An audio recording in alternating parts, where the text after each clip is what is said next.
I went to the London Business Show last year and walked away with 24 meetings booked in for the next week with my ideal clients.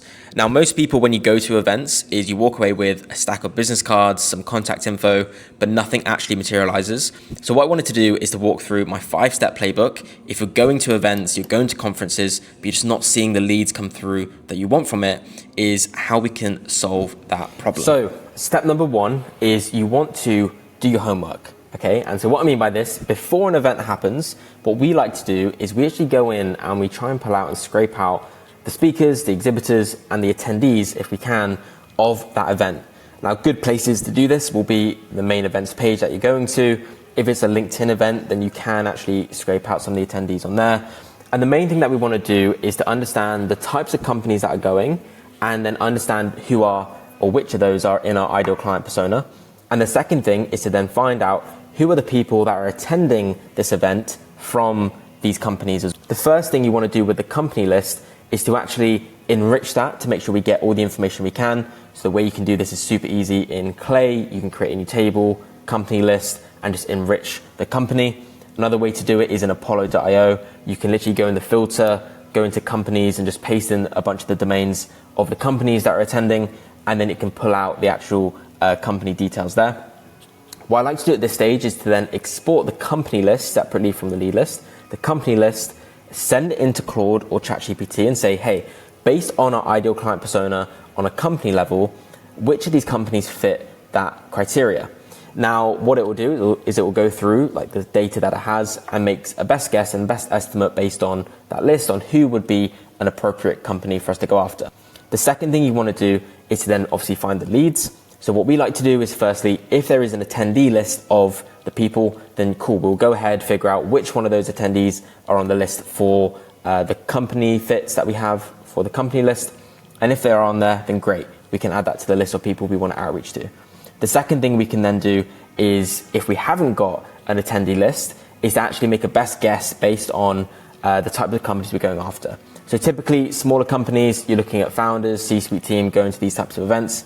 Bigger companies, you're thinking maybe more of the sales, maybe the marketing people that are going to there as well. And you can find a few contacts at the company. The next thing that you can do is to actually send some emails and some outreach to people before the event takes place. Very, very important that you do this before the event, because what it allows you to do, it allows you to pre-book meetings with these people. So imagine you go to an event, okay, but on that event, you've already got some coffee chats lined up and some meetings lined up with these people already. It's very, very efficient with your time when you go to these events. And so what we like to do is run 2 types of plays. The first play will be to send an invitation over for a coffee chat. So we can say, hey, we saw you going to this event. We're going to this event as well. So we add in the relevance there. Would love to catch up over a 15-minute, kind of coffee chat. What days or what times work best for you at the event? And that way, what you can do, you can book in these meet and greet type of conversations with people, but it makes it very efficient.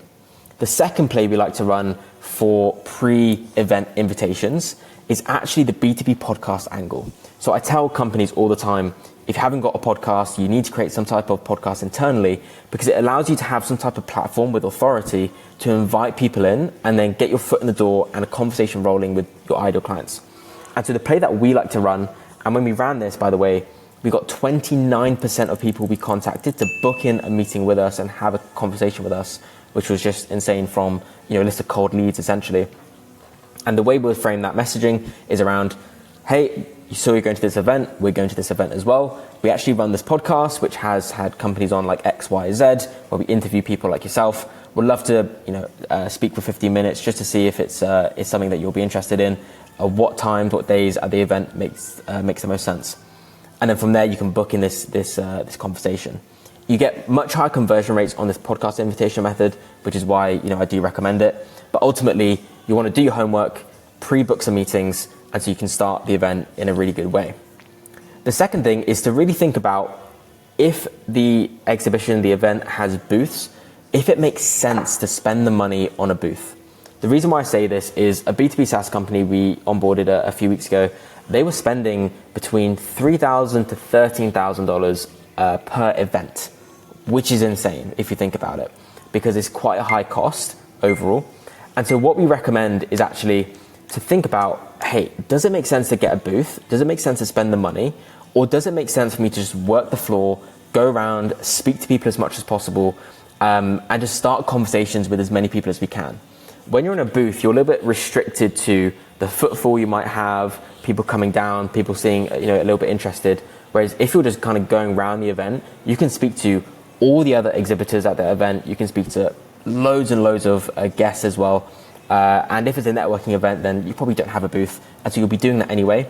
But we found you get way more kind of coverage if you don't actually spend the money on a booth and instead just work the floor as much as you can. The third step that we went down was when we are speaking to these people and working the floor is we are not pitching to them. The number one mistake I see B2B companies make when they go to events is they're in pitch mode all the time. And the reason for that is because, hey, you go to these events, you spend a bunch of money on, again, like a booth, for example, if you've done that, or just going there, travel and everything, is you want to get as many sales conversations as you can, so you can go back to, to your manager and say, hey, look, this is all the meetings we got booked in from this event. However, when you lead with pitching, people just shut off, like they just don't want to really hear it. And especially when you mix into this, that a lot of people that they're going to be speaking to during that day are going to be pitching them. They're not going to really remember that much about you if you just lead with a pitch. So what we recommend is when you have these conversations, lead with discovery and just rapport building, and that's pretty much it.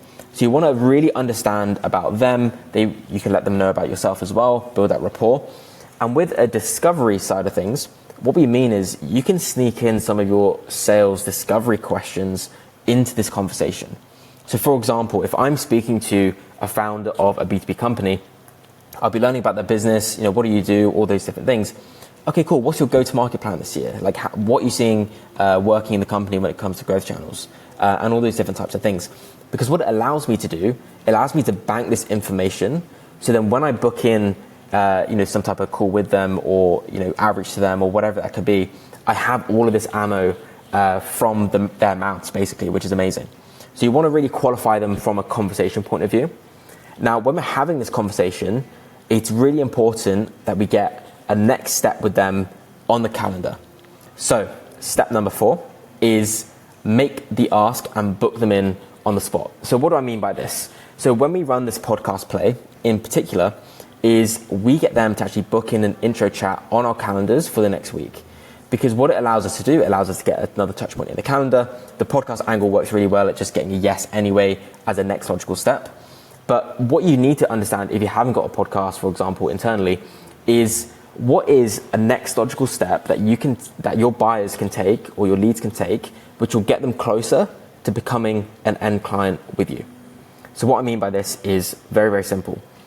If you look at the buying journey, people go from not being problem aware, not being solution aware, to being very problem aware and very solution aware. What can we add is in terms of like micro steps to get them from, just no awareness at all to complete awareness and understanding that we're the solution to what they have, the problem that they have. The way we can do this is firstly, at the very start of the journey, is doing this, right? Getting your foot in the door, getting a conversation in, doing your discovery, understanding them, and all those things. The next thing will be, how can we edge them closer to understand the problems that they might have in the business and how we can help them? So think very, very creatively about this because it can be anything, right? It can be a consultation call, it could be other resources, some videos that you have, one-on-one audits, like the sky's the limit with what these next steps could be. But once you've mapped this out, when you're speaking to people, in step 3, right? You're learning about them and all these different things, you're not pitching to them, is then you can say, oh, by the way, like if you're struggling with what your growth plans are this year, we actually do like a free audit for companies like yourself. Like, let's just book in some time next week. You're getting the next thing booked in. And so you want to make sure whatever that next logical step is, you book it in on the spot because then you've got this touch point in the calendar ready to go. If you're doing the podcast angle, like you're going to see 99.9% of people say yes to that and you'll get that booked in, which is great. And our show-up rates are higher.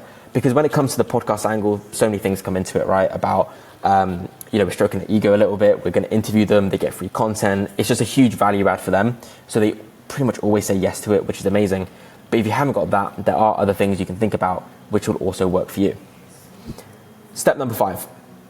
is pretty much what I just said, right? Bridge it with the next logical step principle. So whatever it is that you pitch them, make sure it ties into your next logical step sales motion, right? And so even before the event, you can map out what this next logical step principles could be for you and your company. And again, think outside the box of what it is. And pretty much, you always want to book that call whilst you're speaking to them, right? Book a call on a call in sales, same thing in person. Just get it booked in. Very, very important. So to summarize, firstly, run the play before you arrive, do your homework. You don't always need a booth. You need to work the floor. Lead with discovery, never really pitch, when you're speaking to them. Make the ask of that next logical step, right? With a podcast, right? Book it in on the spot. Or if you haven't got a podcast, you can bridge it with whatever next logical step that you have. So we actually build out the B2B podcast system for scaling B2B companies, SaaS, consulting companies, agencies, you name it. So if you wanted to map out what this could look like for you, more than happy, jump on a call. It's completely free, no pressure. Links in the description, and we can talk there, and I can figure out what makes the most sense for you and your company. So hope you enjoyed the video, and see you in the next one.